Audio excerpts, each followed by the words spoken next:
Meus irmãos, a paz do Senhor, estamos retornando mais uma vez para estar aqui com vocês para mais uma aula, e desta feita é a lição de número 8, e nós estaremos analisando a segunda parte do livro de João, o Evangelho de João, tá? Como eu disse a vocês no final da aula passada, esse evangelho ele tem muito conteúdo para ser analisado, mas nós estamos factuando aqui, apresentando alguns fatos, alguns eventos desse evangelho para a nossa compreensão correta daquilo que Jesus ensinou e daquilo que Jesus fez. Essa lição ela vai estar dividida aí em 5 tópicos ou 5 textos para facilitar a nossa jornada e a nossa compreensão, tá? E então nós vamos ver Jesus lava os pés dos discípulos, Jesus instrui os discípulos, o nosso relacionamento com Cristo e com os irmãos, o nosso relacionamento com o Espírito Santo e a oração sacerdotal de Jesus. Então nós vamos basicamente até o capítulo 17 de João, as nossas análises, né? Começando pelo capítulo 13, né? E até o capítulo 17, tá? Então é uma jornada maravilhosa e interessante, tá? Então, começando aí pelo primeiro texto, Jesus lava os pés dos discípulos. Vocês vão perceber que João, ele encerra a narrativa anterior, no capítulo 12, ressaltando a recusa dos judeus com a flagrante rejeição à sua palavra. Vejam só os capítulos 13, versículo 1 e versículo 2, diz assim: Ora, antes da festa da Páscoa, sabendo Jesus que era chegada a sua hora de passar deste mundo para o Pai, tendo amado os seus que estavam no mundo, amou-os até o fim. Há uma versão que diz que ele amou ao extremo, tá? Amou ao extremo. Versículo 2, durante a ceia, aí quando nós vamos recorrer às questões, nós vamos perceber que nesse mesmo contexto vai ter o momento em que Satanás ele entra no coração de Judas para trair Jesus, e no final desse capítulo, quando Jesus ele levanta, tira as vestimentas e toma a toalha e cinge-se com ela, e aí ele vai lavar os pés dos discípulos. E é exatamente dentro desta questão que há um ato significativo que vai demonstrar algumas características do Senhor Jesus e como Ele quer que sejam os seus discípulos, tá? Cristo estava se preparando para a sua partida para o Pai, tá? Porque ele mesmo disse que ele entendia que já era chegada a sua hora de passar deste mundo para o Pai. E ele sabia que esta transição não seria fácil. Foram 2 transições dificílimas, assim, no contexto, né? É aquela uma de ele se tomar a forma de servo, e na forma de servo ele tornar-se homem, né, que é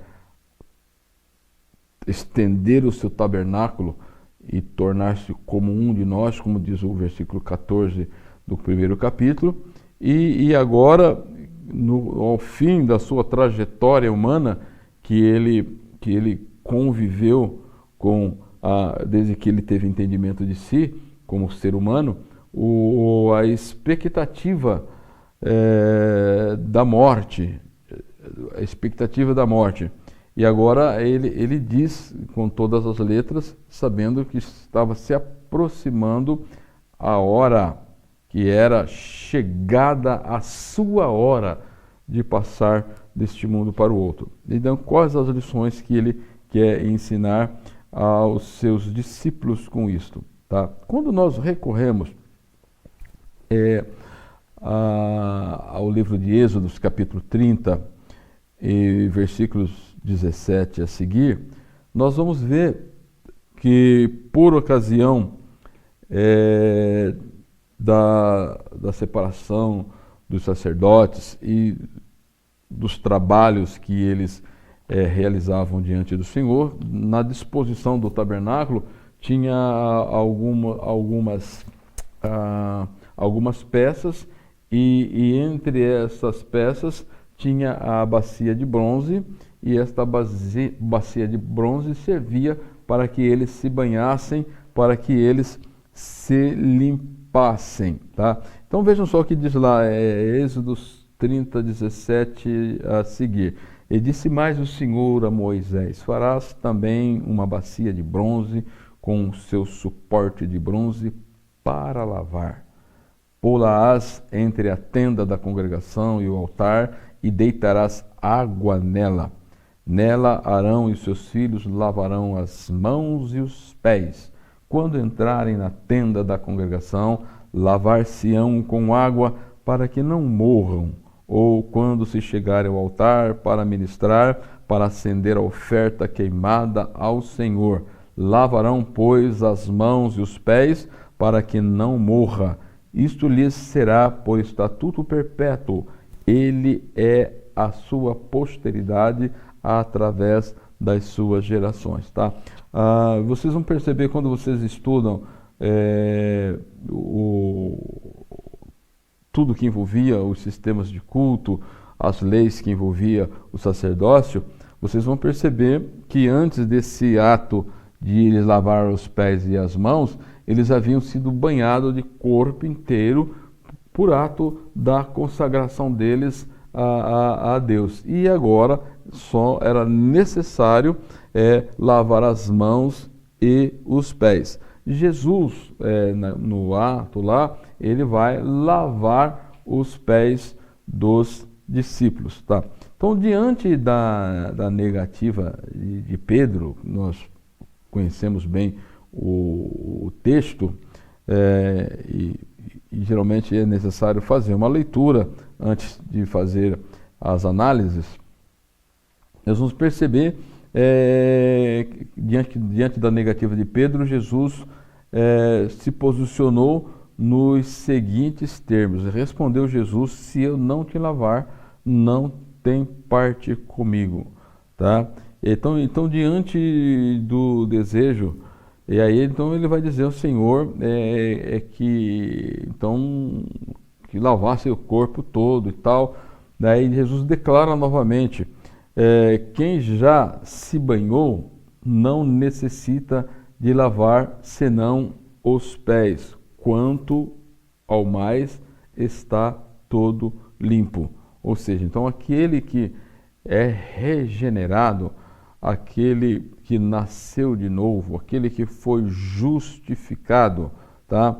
Em tese, ele já está limpo, está apto para o reino de Deus.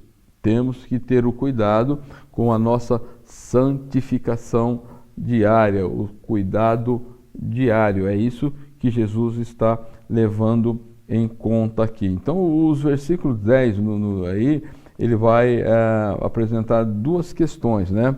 Ou dois verbos, banhar e lavar. Tá? Aí quando nós recorremos a alguns versículos, principalmente em Tito, capítulo 3 e versículo 5, nós temos a seguinte fala, ou o seguinte registro de Paulo. não, quando escreve a Tito, não por obras de justiça praticadas por nós, mas segundo a sua misericórdia, ele nos salvou mediante o lavar regenerador e renovador do Espírito, tá? Então, o ato salvífico é um ato único, tá?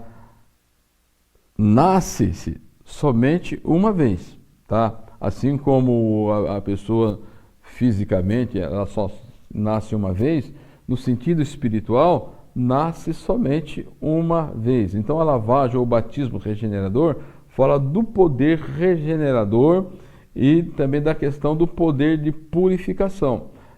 Quando você pega a primeira carta de Pedro, capítulo 1, versículos 22 e 23, essa ideia ela é aclarada. Diz assim: tendo purificado a vossa alma pela vossa obediência à verdade, fala de purificação, regenerados mediante a palavra de Deus, a qual vive e permanece, fala de regeneração. Então, purificação e regeneração são conceitos diferentes, tá? Aplicado dentro da pessoa que é salva, tá? Então, somente pode passar pelo processo de purificação o que foi regenerado, tá? Quando você pega os sacerdotes, eles só se passavam por aquele período ou por aquela fase de purificação, lavar mãos e pés, porque eles já haviam sido o quê? Vocacionados, já haviam sido separados por Deus, haviam se banhado, trocado a roupagem e assim por diante, tá? Então, esta é a ideia que nós precisamos ter em mente. Então, a regeneração, ela é uma obra criadora e não exclui a necessidade da purificação. O que está em vista aqui no ensinamento de Jesus é um alerta contra as contaminações contraídas na vida, as contaminações que nós podemos contrair no nosso convívio com o mundo e também as contaminações do próprio serviço que às vezes pode ocorrer, né? É por isso que o sumo sacerdote, os levitas, ou aqueles que estavam trabalhando no serviço do culto, eles precisavam se banharem na bacia de bronze.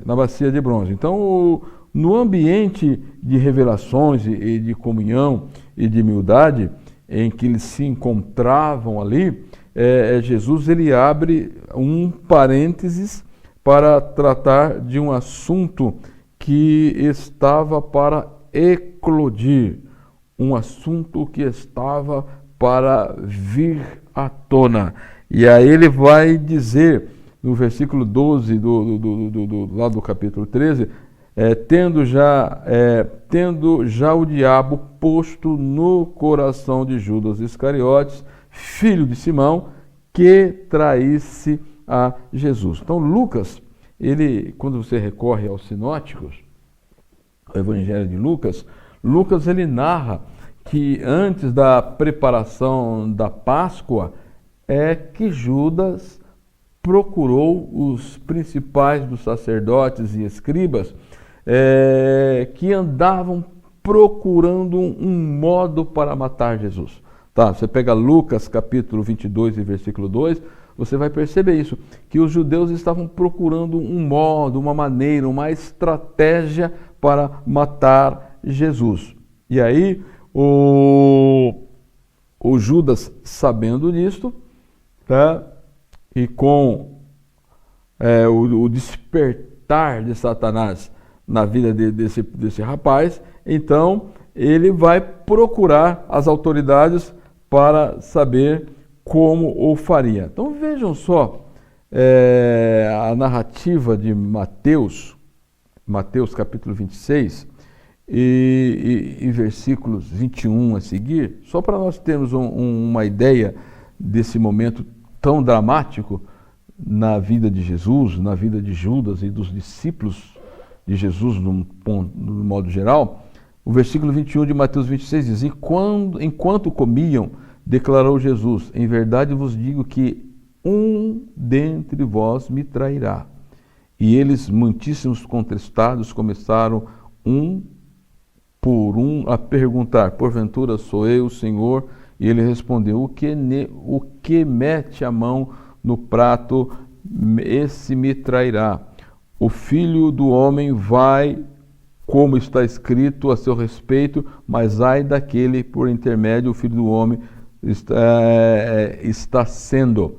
Ele coloca aqui algo que está em andamento, um plano que já está em desenvolvimento.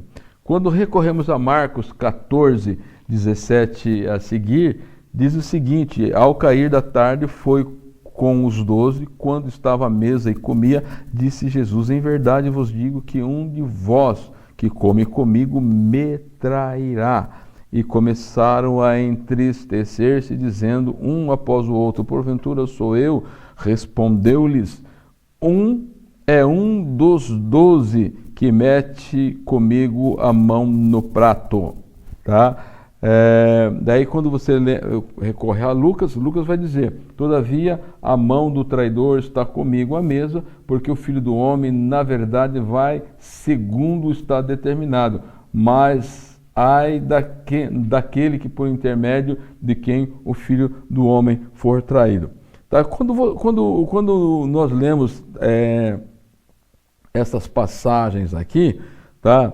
É João que vai fornecer informações da cena para compreendermos a cena. Então, segundo a narrativa de Mateus, de 17 a 31, ocorreram dois atos distintos.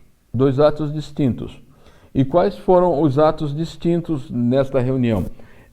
Que eles comeram a Páscoa no seu formato tradicional da nação de Israel, de todos os judeus, e depois houve um segundo ato, que foi a instituição da ceia do Senhor. E foi neste cenário, ou foi no desenrolar desses atos, que ocorreu a manifestação explícita de Judas diante de Jesus quanto à traição. Então, o primeiro fato, Jesus informa que um dos 12 haveriam de o trair. Segundo fato, Jesus, ao dar orientação sobre a nova instituição, que é a Santa Ceia, antes deste momento, parece que ocorre o ato de Judas colocar a mão no prato juntamente com Jesus. Quando ele faz isso, é quando Jesus disse para ele se retirar e fazer o que ele tinha que fazer. Então vocês vão perceber que é João que descreve este momento do estender da mão. Tá? João ele não tece comentário da preparação da Páscoa, que os discípulos foram, encontraram o jumentinho, tá? Ele não tece isso, mas ele já coloca o Jesus já na cena ali participando da Páscoa e depois da instituição da Santa Ceia, tá? Então ele coloca os fatos que ocorreram ali e que deu extremamente ali a traição, ou Judas ele se levanta com o propósito. Então tudo indica que o lava-pés se deu após a Páscoa. Você percebe que Jesus estavam comendo e depois de terminar de comer a Páscoa, a ideia que se tem, ele levanta, ele cinge, ele começa a lavar os pés dos discípulos, orienta Pedro, daí eles voltam novamente para a mesa, e quando ele volta para a mesa que vai ocorrer, que dá a ideia que ele vai instituir a ceia e que ocorre a traição ou Judas, ele se levanta para sair para entregar o seu Senhor. Então, tudo indica, então, a ideia aqui é que ocorreu exatamente isso e que foi neste momento que nós temos aí as descrições dos versículos 26 a 30 do capítulo 3 de São João. Então diante do iminente ato de Judas, vejam como João descreve as reações. Vocês vão perceber, vamos abrir a Bíblia aqui, só para nós lermos aqui, João, capítulo de número 13, versículo 21. João, capítulo 13, versículo de número 21. Para nós percebermos aqui como se dá isso. O versículo 21 diz o seguinte: E tendo Jesus dito isto, turbou-se em espírito e afirmou, dizendo: na verdade vos digo que um de vós há de me trair. Vocês vejam só o sentimento que envolveu Jesus quando ele faz este anúncio. Pelo outro lado, nós temos o quê? A perplexidade dos discípulos. Versículo 22. Então os discípulos olhavam uns para os outros sem saber do que ele falava. Eles não tinham noção do que estava acontecendo. Pelo outro lado, você tem a perturbação de espírito de Jesus, a perplexidade dos discípulos e vocês têm a dissimulação de Judas, um dissimulado. Ele já tinha ido conversar com os sacerdotes, com as autoridades, já tinha acertado o preço para entregar Jesus e agora eles estavam esperando o quê? Uma ocasião para tal. Vejam só o que ele diz no versículo de número 30. Vejam só a reação dele.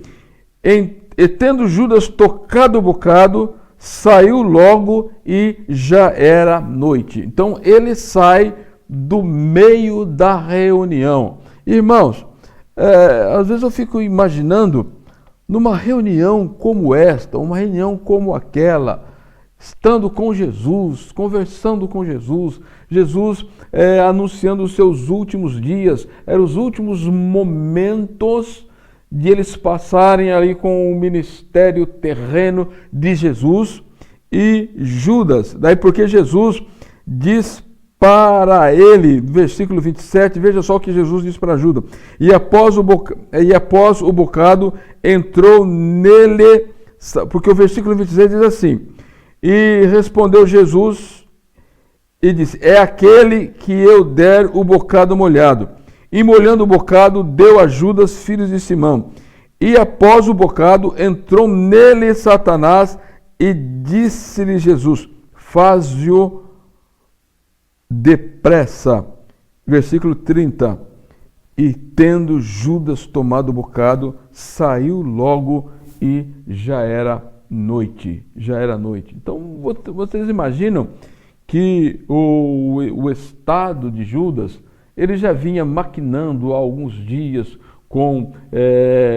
desde que ele chegou a Jerusalém na última estada de Jesus.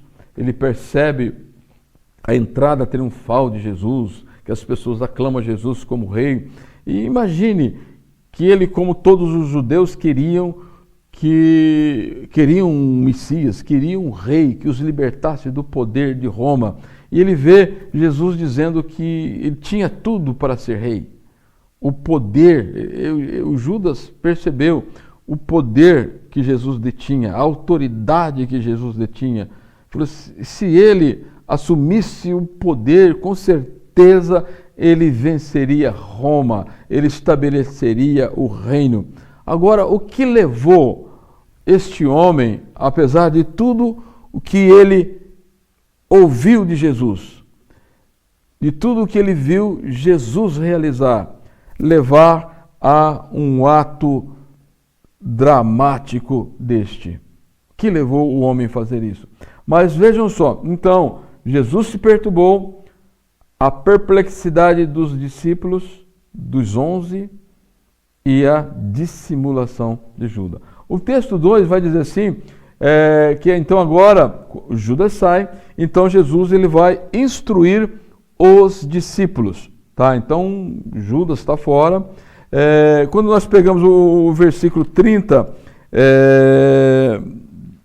desse capítulo, dizendo que já era noite, com a saída de Judas, já era noite, e o versículo 31 diz assim, e tendo pois saído, o Judas saído, disse Jesus, agora é glorificado o Filho do Homem, o Deus, e Deus é glorificado nele. Tá? Então, ele vai começar a dar algumas instruções, tá?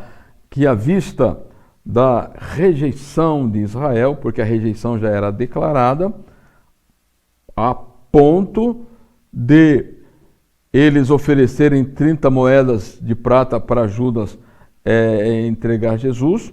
E aí ele vai descrever aqui algumas singularidades na fala de Jesus. O versículo 33 do capítulo 3 diz assim, filhinhos, ainda por um pouco estou convosco. Aqui ele demonstra como as palavras de Jesus estão carregadas de ternura, de amor. Ele avisa sobre a sua partida e como ela se daria. Dá um novo mandamento que queria caracterizar a partir daquele momento os verdadeiros discípulos, que é o amor, que ameis uns aos outros. Judas não fez isso. Pedro é alertado no caminho quanto a hora que poderia acompanhar, que ele deveria negar. Vocês vão perceber que Jesus, então, ele sai daquele local, ele vai fazer um trajeto agora até o Getsemane. Na lição que vem, na próxima lição, eu vou estar mostrando no mapa Jerusalém e a disposição do Getsemane e o caminho que Jesus fez. Então Jesus, no capítulo 14, ele vai demonstrar, ele vai acalmar o coração dos discípulos, anunciar a sua segunda vinda e ele se apresenta que ele é o caminho, que ele é a verdade, que ele é a vida, e ele demonstra ali que ele é o Pai revelado aos seus discípulos, quando nós lemos o versículo 14 do capítulo, o versículo 7, melhor dizendo, do capítulo 14. Uma das coisas que ele também propõe aqui é a evidência da promessa do Consolador. Quando vocês pegam os versículos de 12 a 31 do capítulo 14, nós vamos ter bem esta ideia. Mas algumas coisas ele vai demonstrar aos discípulos aqui, que os discípulos eles tinham como princípios aqui, a início, eles se fundamentavam nas obras da lei, tá? Mas agora temos as obras messiânicas, e a partir daquele momento, ou a partir de Jesus retornar aos céus, seriam as obras mediante a fé. Tá? Então, os discípulos dependeriam da fé. É por isso que Jesus, ao longo do seu ministério terreno, exercitou muito a fé dos discípulos, dizendo que eles tinham pouca fé. E aí os discípulos oraram, pediram, Senhor, acrescenta-nos a fé. Jesus ele contou algumas parábolas sobre a fé, mesmo sendo pequena, quais são as proporções da sua ação. Então, Jesus disse que os discípulos, eles realizariam, dentro do contexto do reino de Deus, obras maiores. Sem dúvidas aqui, seriam as implicações que teria no contexto da igreja de maneira geral, tá? Porque a igreja já fazia parte desse contexto quando você analisa Mateus 16, tá? Então os discípulos aqui já era o embrião da igreja, tá? Que lá no Pentecostes ela se manifestaria ao mundo de maneira gloriosa e poderosa.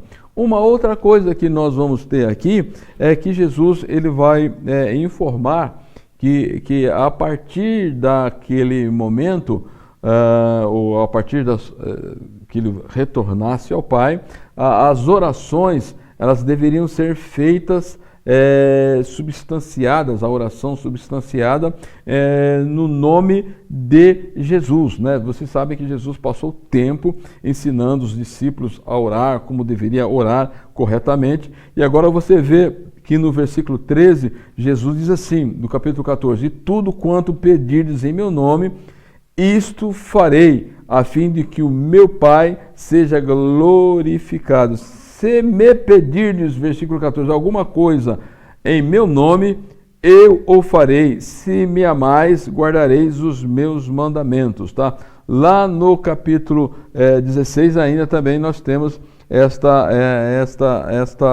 esse desdobramento desta ideia de que a oração a partir desse momento ela deveria ser feita em o nome de Jesus. E aí, quando ele chega aqui na promessa do Espírito Santo, ele faz uma colocação muito interessante. Ele diz assim, com a ausência dele, com a saída dele, então ele diz que não os deixariam órfãos. Então, ele enviaria o Espírito Santo, e o Espírito Santo ele é caracterizado aqui como o outro Consolador. E esta palavra aqui,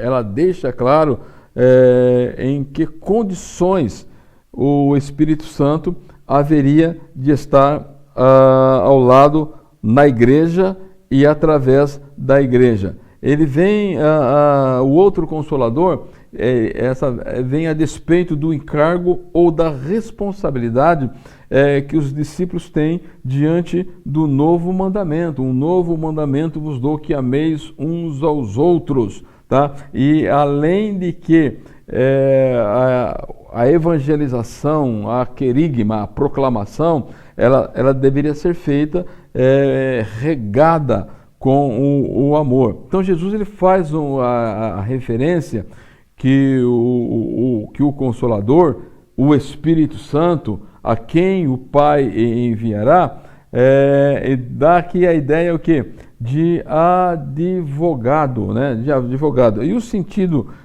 literal aqui desse termo Consolador ou advogado, ele é aplicado por Jesus, que o Espírito Santo ele é chamado para ficar ao nosso lado como conselheiro, tá? Então está aqui associado em tudo o que concerne a nossa vida pessoal, ou a vida de cada pessoa, no caso ali de cada discípulo, e também aos serviços que cada discípulo haveria de realizar, e esses serviços eles estavam no bojo da grande comissão que vai ter no final dos evangelhos citado. Então Jesus ele ainda caracteriza o Espírito Santo como o Espírito da verdade. Então ele vai destacar aqui que uma das questões do Espírito Santo é fazer lembrar de tudo que Jesus ensinou, guiar em toda a verdade e anunciar as coisas que hão de vir. Razão pela qual é que Paulo, ele diz que ele recebeu revelação do Senhor por causa desta ação do Espírito Santo que está fundamentado aqui.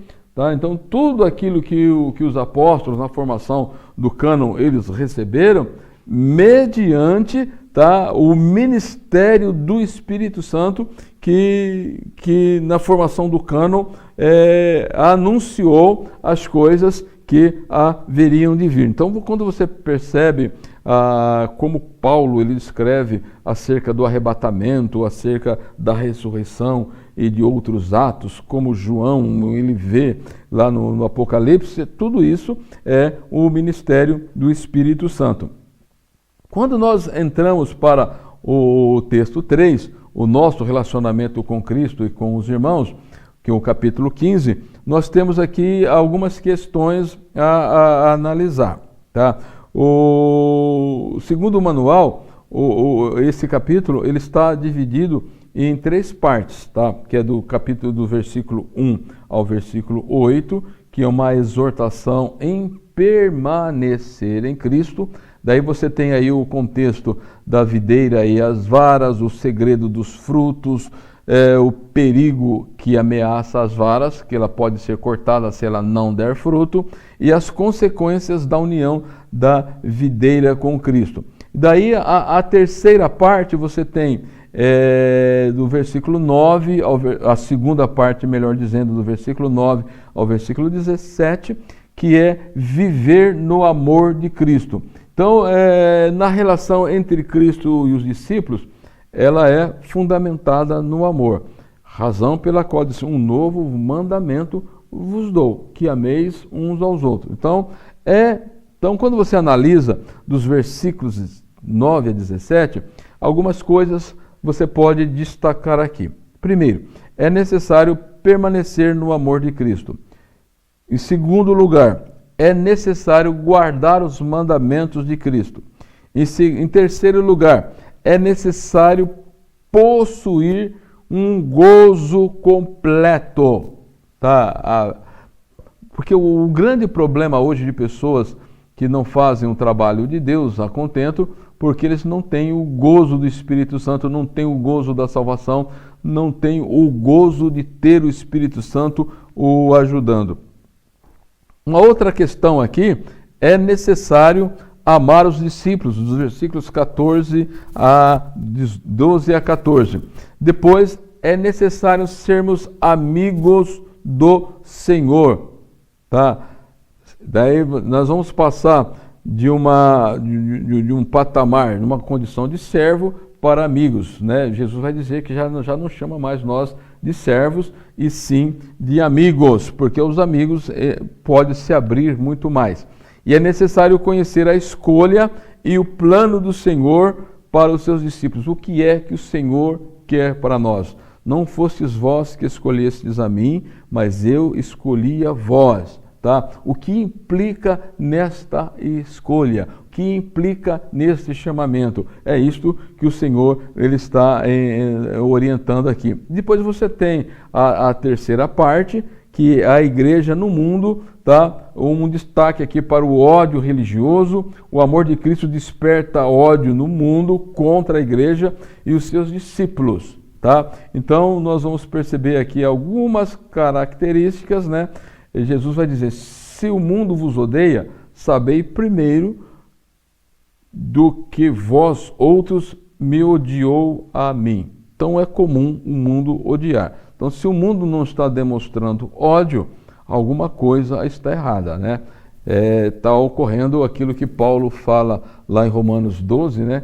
Uma conformação com o mundo. Então diz, não conformeis com o mundo. Se está conformando com o mundo não odeia. Se você está em desconformidade com o mundo, em conformidade com Cristo, o mundo então nos odeia. Tá? Por isso que ele vai dizer, se fosseis do mundo, o mundo amaria o que é seu. Então nós não somos do mundo. É isso que ele vai deixar claro lá no capítulo 17 também. Pelo contrário, ele diz que ele nos escolheu.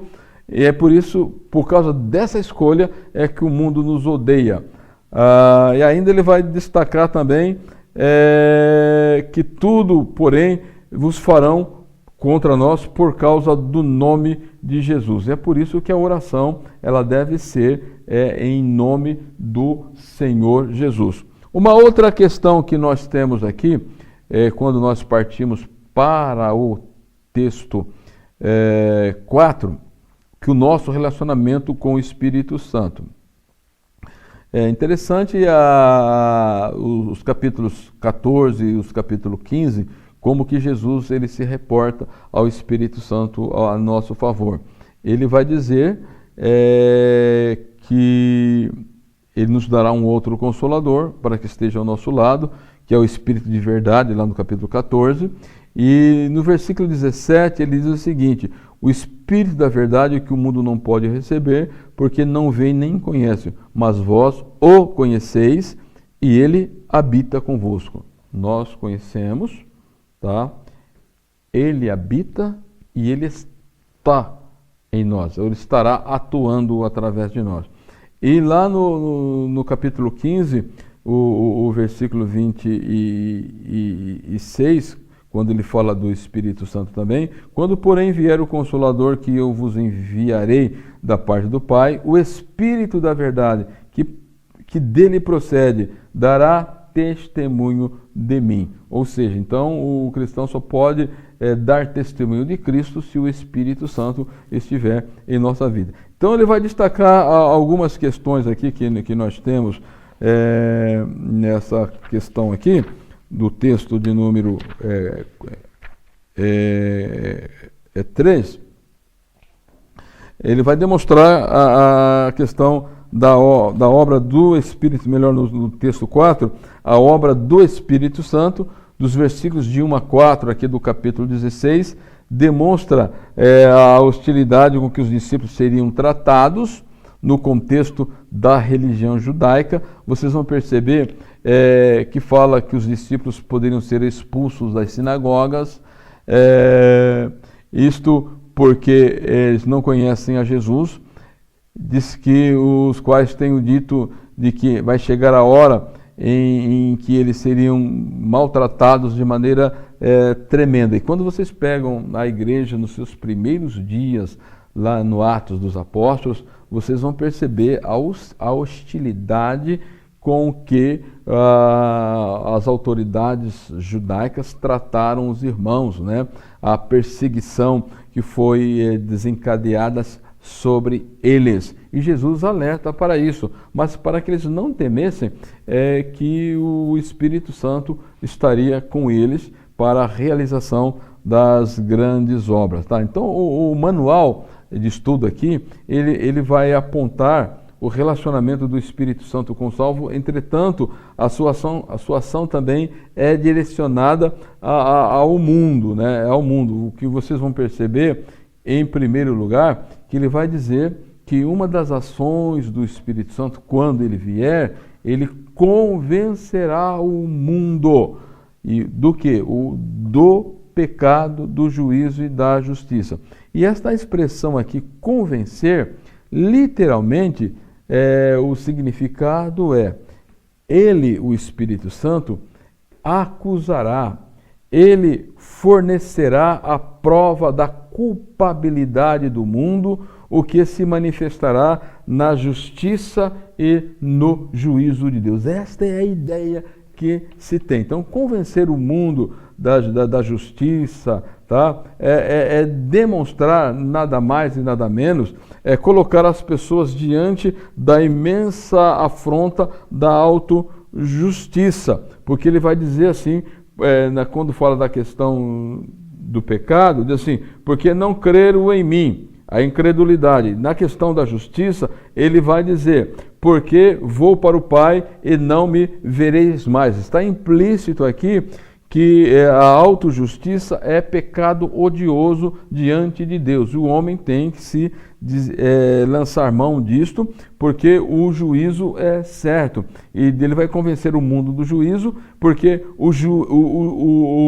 porque o príncipe desse mundo já está julgado. E uma das táticas do diabo é fazer o homem desaperceber disso, de que ele já está julgado e que ele vai para o inferno, queimar no lago de fogo. E tem gente dando aí muita moral para o diabo, até dizendo que o diabo vai ser príncipe no inferno, que vai ficar cutucando as pessoas com garfo lá e aquela coiseira toda. Mas a Bíblia diz aqui, meus amados irmãos, que ele já está julgado. E quando a pessoa tem a noção exata de que o diabo já está julgado e o que o mundo jaz no maligno, não vale a pena viver sob a orientação desse príncipe falido e desse príncipe caído.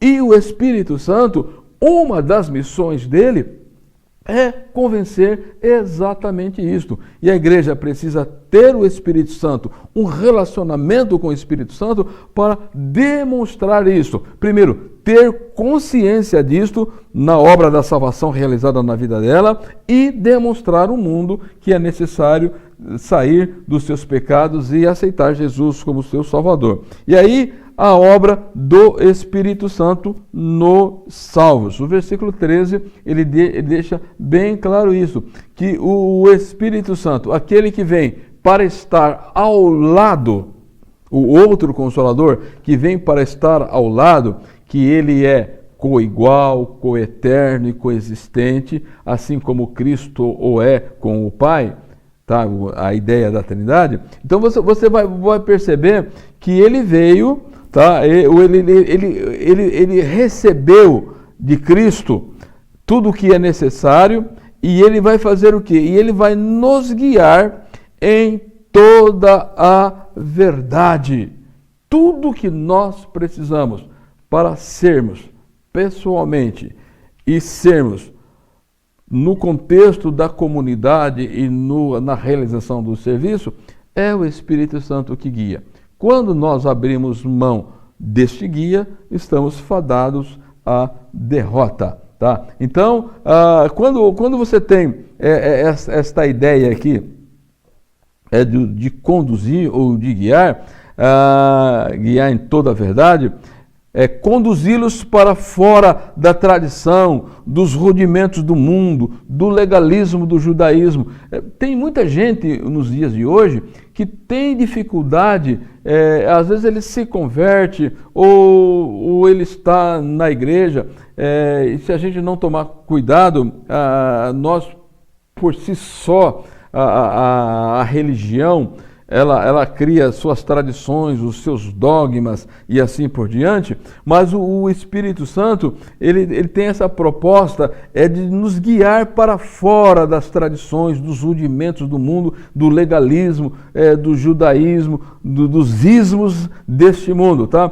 E quando ele se conduzir para fora, não se pode ser revelada se o Salvador, que foi glorificado, não estiver entronizado em nossa vida. Então é necessário isso. E aí ele vai mostrar também alguns aspectos também nesse capítulo da ressurreição de Cristo, ou que vai mostrar ou demonstrar que os discípulos, vai demonstrar que os efeitos da sua morte sobre os discípulos, tá? O versículo 20 do capítulo 16, ele diz: em verdade vos digo que chorareis e vos lamentareis, e o mundo se alegrará, mas vós ficareis tristes, mas a vossa tristeza se converterá em alegria, em gozo. Nós só vamos entender essa fala de Jesus aqui após a ressurreição de Cristo. Então Jesus estava preparando os discípulos para esta situação. Quando vocês pegam o período entre morte e ressurreição, vocês vão ver o estado de tristeza, de medo, de ansiedade dos discípulos. E Jesus os prepara para este momento também. Tá? E esse capítulo ele é muito lógico dentro desta questão. Tá? E aí, quando ele fala dos efeitos da ressurreição, tá?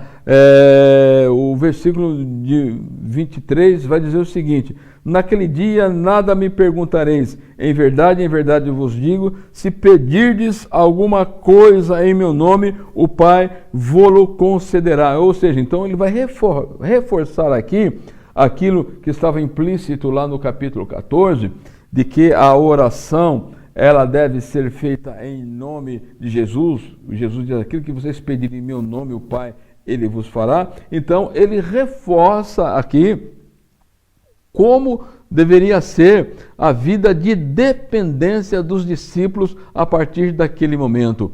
Eles não teriam o Cristo presente, ele mandaria ou outro Consolador para que estivesse ao lado deles, e eles tinham que a prerrogativa de orar, de pedir em nome de Jesus, através do quê? Do ministério do Espírito Santo.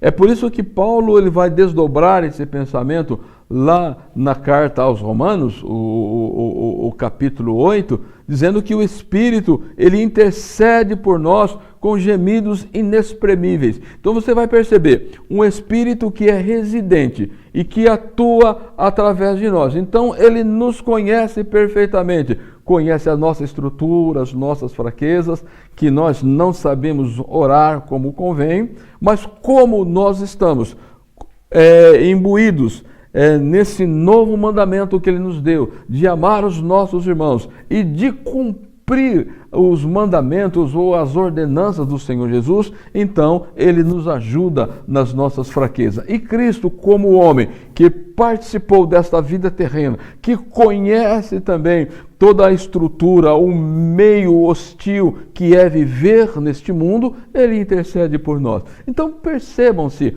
que Jesus, ele acalmou o coração dos discípulos, mostrando que tinha condições sim de eles serem pessoas abençoadas e conseguirem viver bem de acordo com aquilo que ele colocou. Ler muito, ler tudo, ler o tempo todo.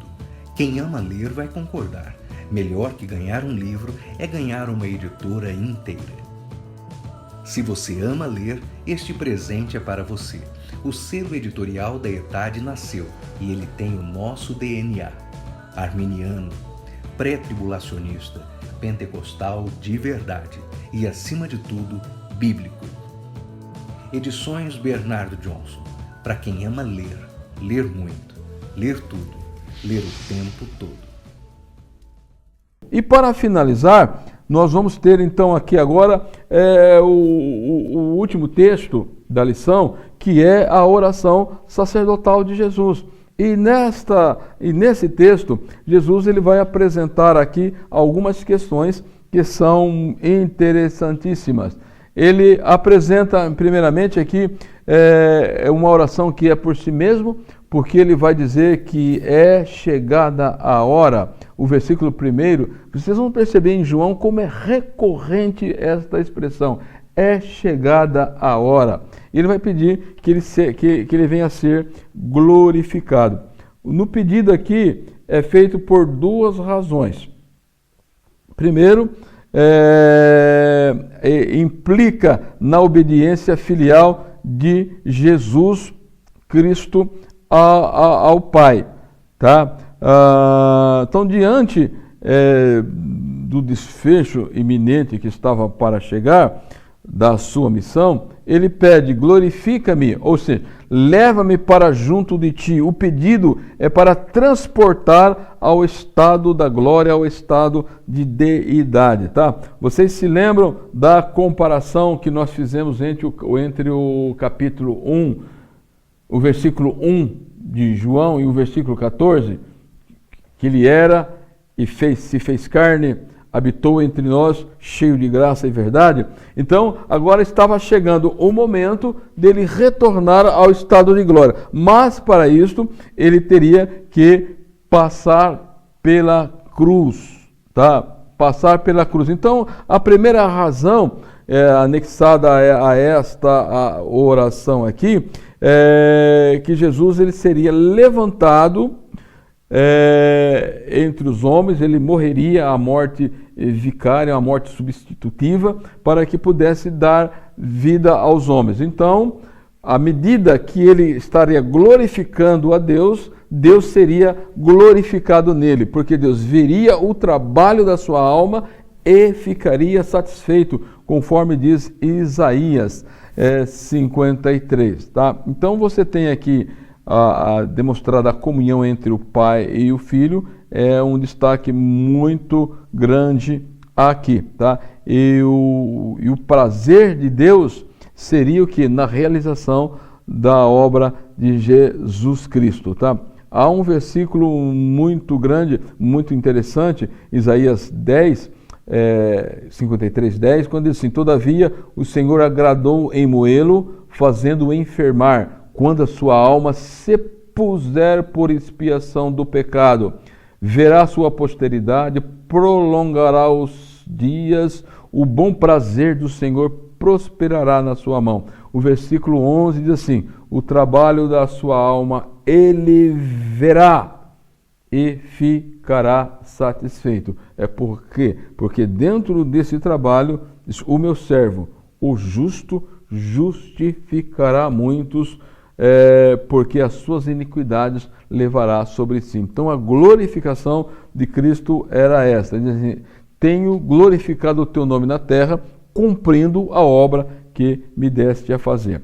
Daí você tem aqui um dos conceitos que é de jurisdição da salvação da humanidade. Ou seja, então a salvação do homem, quando você lê o versículo 2 do capítulo 17, assim como lhe deste poder sobre toda a carne, para que dê a vida eterna a todos quantos lhe desse. Então, o que Jesus estava querendo dizer é que todo o juízo ou todas as ações em relação à salvação concentram em Jesus, porque Deus amou, que deu o seu Filho, e que todo aquele que nele crê tem a salvação. Então, o oferecimento da salvação não é compulsório, depende da crença.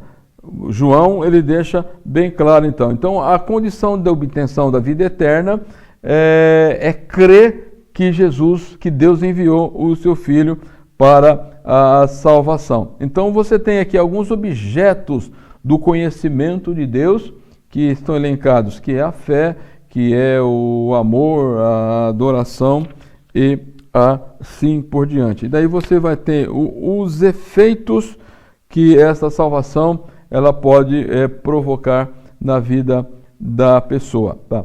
Daí, quando nós recorremos um pouco a mais, dos capítulos 6 a 19, nós vamos perceber que agora Jesus ele faz uma oração. Ele tira um pouco o foco de si, que é a glorificação, o poder que ele vai ter para a salvação, o seu trabalho sacerdotal, e agora ele canaliza aos discípulos, uma oração pelos discípulos, de versículos 6 a 19,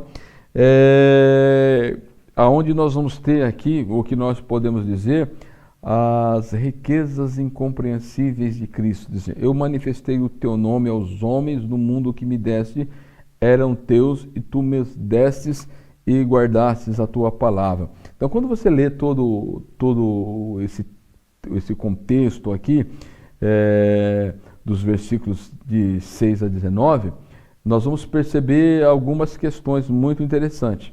A declaração de Cristo, da própria pessoa de Jesus Cristo, a sua mensagem, ele manifestou o nome de Deus, né? O nome de Deus. E vocês vão perceber que as grandes vitórias de Israel, no seu contexto da sua história, foi em nome do Senhor, tá?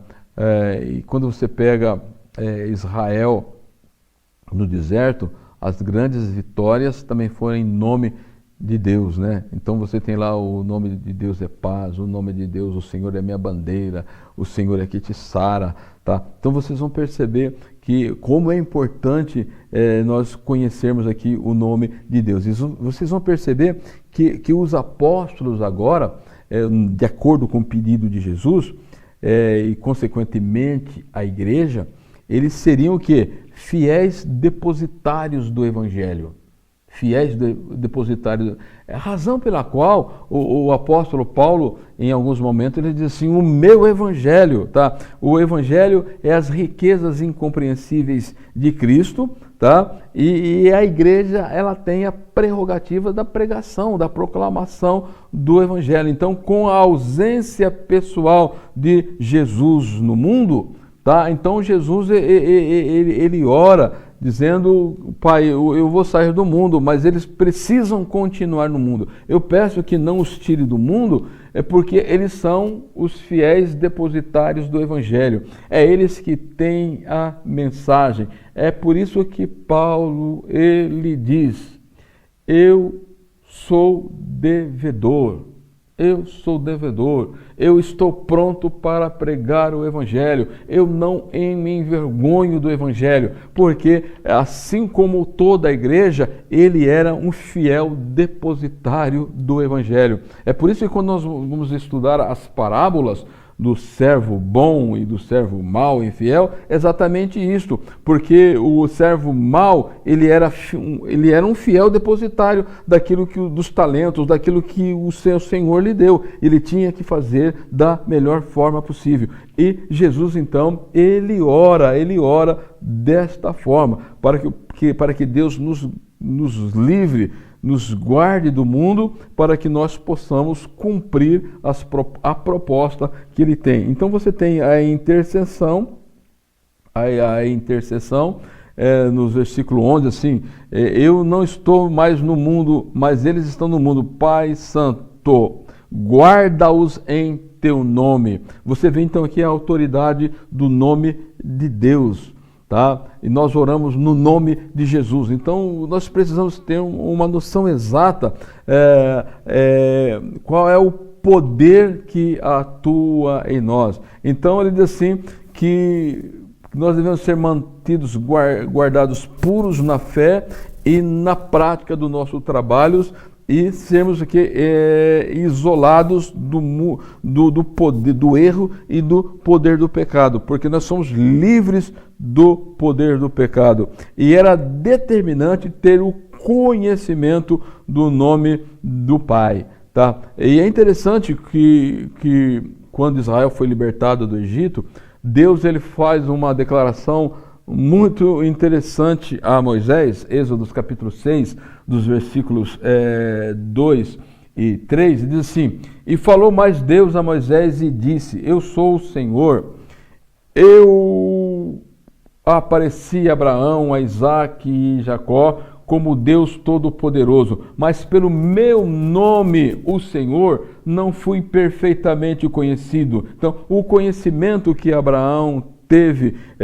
de Deus estava relacionado aos nomes de Deus e não com aqueles de Israel no deserto, mas ele teve o conhecimento suficiente para ser o Abraão que foi. O Isaque teve o conhecimento suficiente de Deus para ser o Isaque que foi diante de Deus, e o Jacó teve o conhecimento suficiente de Deus para ser o que ele foi diante de Deus. Glória seja dada ao Senhor por isso, tá? Então, nós precisamos ter essa noção exata, que todos os cuidados que Deus ele teve para com a igreja neste mundo, primeiro, para que a igreja não viesse a se conformar com o mundo, para que ela não viesse a se cansar do mundo, porque são duas coisas, eu me conformar com o mundo, eu me cansar do mundo, tá?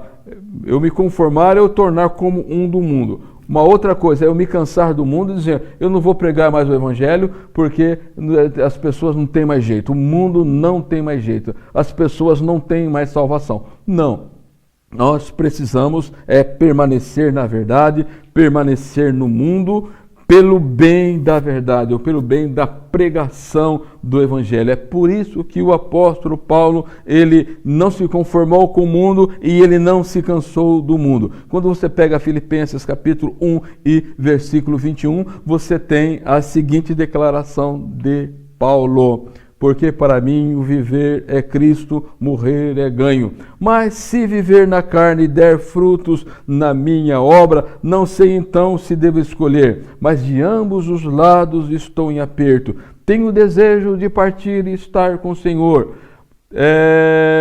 porque isso é muito melhor. Mas julgo necessário, por amor de vós, permanecer na carne ou permanecer no mundo. Eu não estou cansado, não. Eu continuo pregando o Evangelho, continuo anunciando Cristo Senhor, o Salvador. Tá? Então, vocês vão perceber que esse ódio do mundo para com os fiéis, que o Senhor Jesus ele vai destacar aqui em concordância com o que ele disse também no capítulo 15, que o mundo nos odeia, diz assim: eu dei-lhes a tua palavra e o mundo os odiou, porque não são do mundo, assim como do mundo eu não sou.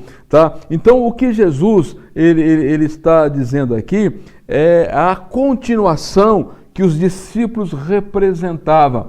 Também o aperfeiçoamento da vida deles, então eles deviam estar separados do mundo, mas vivendo no mundo, mas dependiam então de uma conduta adequada neste mundo. Daí ele vai mostrar aqui a proposta de uma vida santificada, que deve ser a perseverança na graça, o crescimento na graça e a maturidade na graça. Daí, por último, dos versículos de 20 a 23, ele vai apresentar a igreja no contexto geral. No versículo 20 ele vai dizer: não rogo somente por esses, mas também por aqueles que pela palavra hão de crer em mim. Então, ou seja, aqueles que haveriam de crer em Jesus como nós nos nossos dias, estamos incluídos na intercessão que Jesus fez no bloco passado, tá? Então aqui é uma alusão à igreja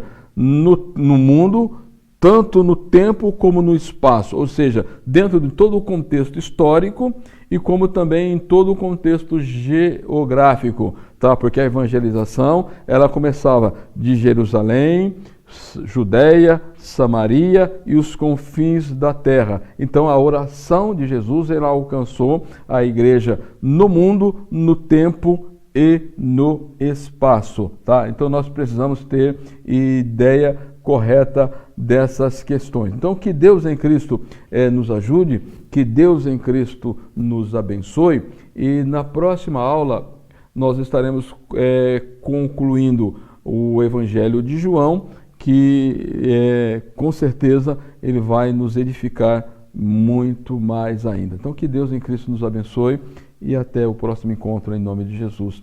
Amém.